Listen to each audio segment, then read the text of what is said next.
pagdurusa dito sa mundo. Nadaraan tayo sa paghihirap, nadaraan tayo sa mga pagsubok. Pero mga pagsubok lamang yan.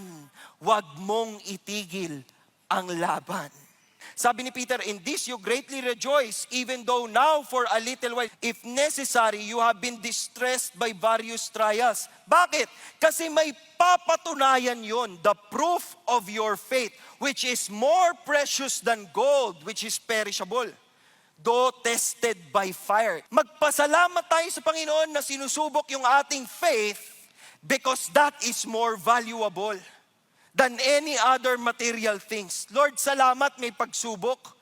Tumitibay yung aking faith sa iyo. Paano titibay ang faith natin sa Panginoon?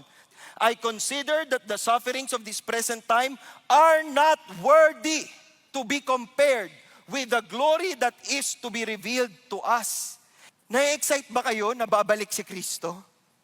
Na-excite ba kayong matatapos lahat ng mga kalokohan ng mundong ito at papakita ni Lord kung sino siya at tutubusin niya ang Kanya at ma-enjoy natin ang eternal life kasama siya? Excited ba kayo doon?